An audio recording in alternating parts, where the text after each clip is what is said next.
Hello दोस्तों, welcome to शिक्षा यंत्र। शिक्षा यंत्र में मैं मनोज राघव आपका एक बार फिर से स्वागत करता हूं। दोस्तों, जैसा कि आपको पता है कि हम रेस्पिरेटरी सिस्टम के बारे में पढ़ रहे हैं। चलिए आइए, अब जो कंटेंट थोड़ा सा रह गया है उसको पढ़ने के बाद में हम अपने रेस्पिरेटरी सिस्टम को क्लोज करते हैं। ये इसका लास्ट वीडियो रहेगा। देखेंगे दोस्तों स्क्रीन पर कि अब रेस्पिरेटरी में आपके पास में समझने के लिए क्या क्या बचा है।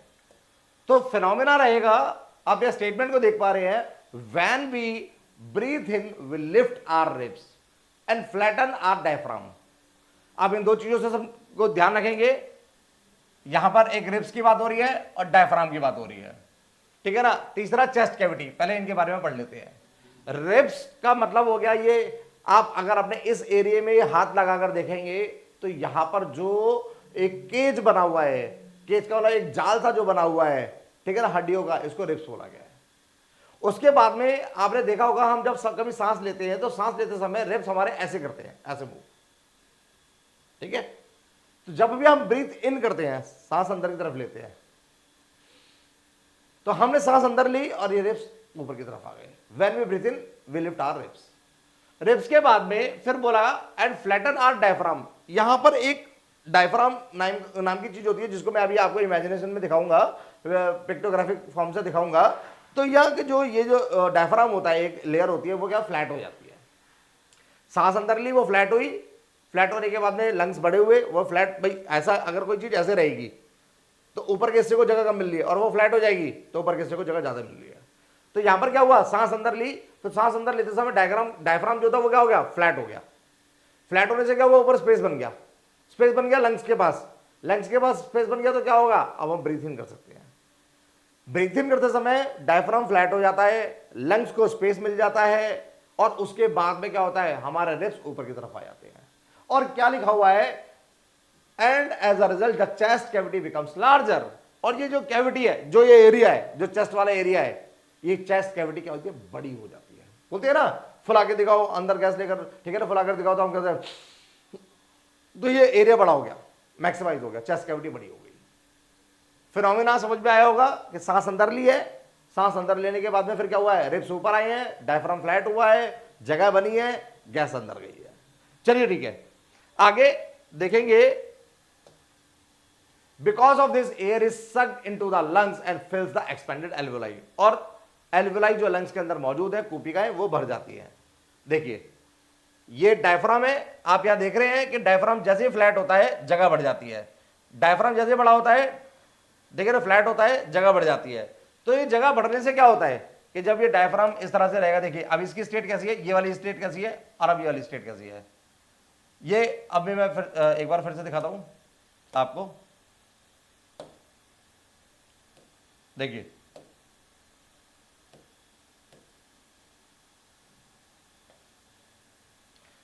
ये वाला स्टेट और ये वाला स्टेट, जब ये नीचे की तरफ रेड वाला जा रहा है तो क्या हो रहा है, जगह बढ़ रही है, ठीक है ना। इसको अब इसी तरीके से चेस्ट कैविटी बड़ी हो जाती है, और ये फिनोमेना सारा इमेजिनेशन में आपको दे रखा है। चलिए आइए बेटा आगे बढ़ते हैं, आपको ये लॉजिक, ये कॉन्सेप्ट भी समझ में आ गया। अब उसके बाद में आगे क्या होगा, आगे भी देखते हैं हम लोग। आपने देखा लंग्स, आपने लंग्स का एक सेक्शन देखा कि लंग्स को जब ये ऊपर से रिब्स होती है, केज होती है, जो मैंने आपको पहले वीडियो में पढ़ा रखा है। ये लंग्स हो गए, ये एल्वियोलाई हो गई, ये भी सब चीजें आपको पढ़ा रखी है। अब इसके साथ होता क्या है, आप देख रहे हैं कि लंग्स के अंदर में ये जो सेक्शन है, इसको थोड़ा सा जूम आउट करते हैं, तो जूम करेंगे तो ये इस तरीके से दिखेगा, ठीक है ना।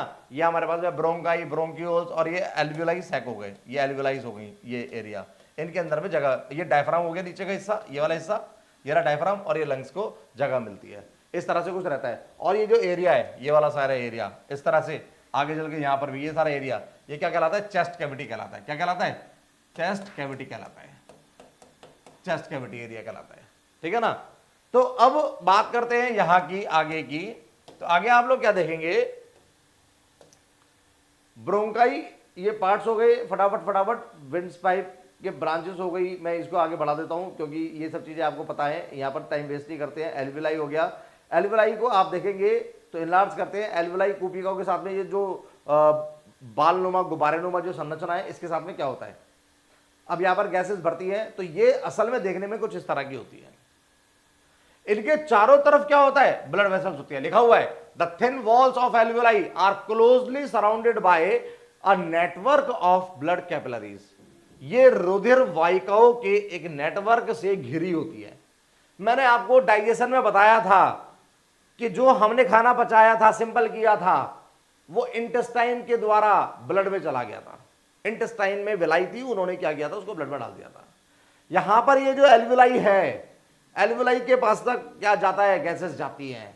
अब ये गैसेस जब एल्वुलाई तक जाती है सांस लेने के बाद में, तो क्या होगा, यहां से एल्वुलाई क्या करेगी, उसके चारों तरफ ब्लड वेसल है। अब ये ब्लड वेसल क्या करेगी, ये यहां से एक्सचेंज ऑफ गैसेस, एल्वुलाई की और ब्लड वेसल दोनों क्या करती हैं, एक्सचेंज ऑफ गैसेस के लिए जिम्मेदार है।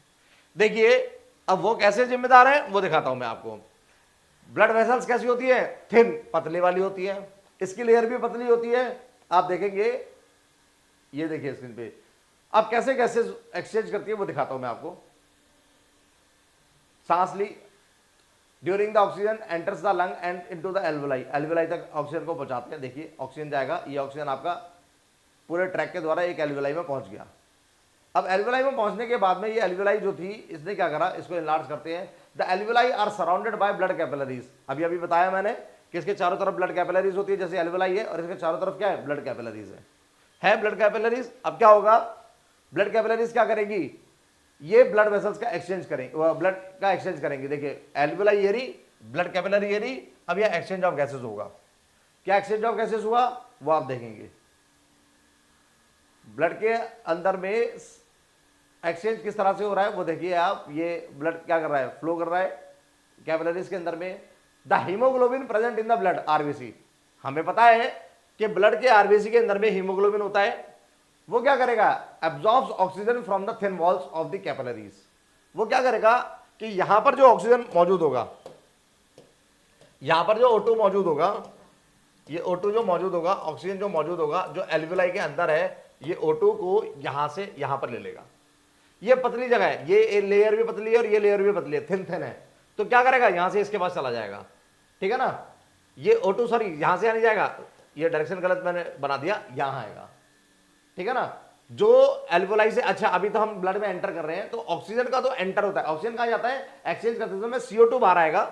मैं इसको करेक्ट रिकरेक्ट कर देता हूं, कंफ्यूजन ज्यादा हो गई है। देखिए स्टेटमेंट में भी और वैसे भी देखेंगे, O2 जो कहा था हमारे पास में, अभी लंग्स के अंदर है, अभी उसको कहां जाना है, ब्लड में जाना है। यहां पर क्या है, आरबीसी। ये आरबीसी क्या करेगा, इसको एब्जॉर्ब करेगा, एब्जॉर्ब यानी अवशोष करेगा,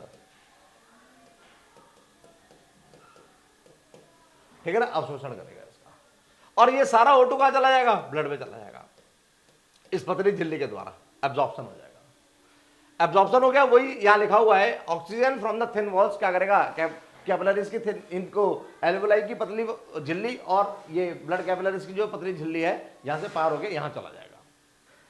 फिर उसके बाद में अगर ब्लड के पास जो CO2 आ रखा है, जो ब्लड के अंदर में CO2 है, कार्बन डाइऑक्साइड नाम की जो गैस होती है, अब ये गैस क्या करती है, इसी झिल्ली के द्वारा यहां आती है, इसको बोलते हैं एक्सचेंज ऑफ गैसेस।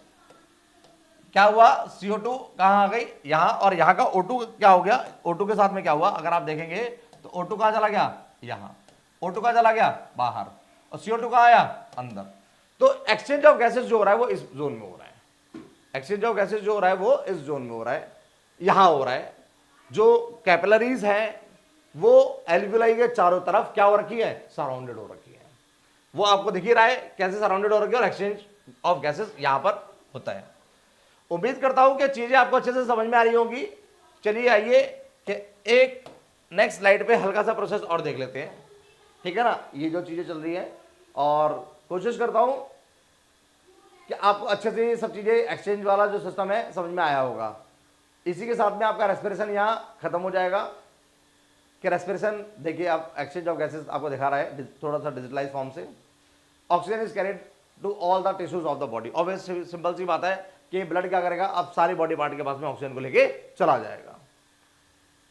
इस तरह से रेस्पिरेशन हमारा और एक्सचेंज ऑफ गैसेस खत्म हो जाता है कि जब CO2 उसके अंदर आ जाएगा तो एल्वुलाई क्या करेगी, इसी ट्रैक के द्वारा CO2 को क्या कर देगी, बाहर निकाल देगी। यहां से अगर आप देखेंगे तो CO2 का क्या होगा, CO2 को बाहर निकाल देगी, यानी CO2 इस रास्ते आएगा और इस रास्ते होते हुए बाहर आ जाएगा CO2।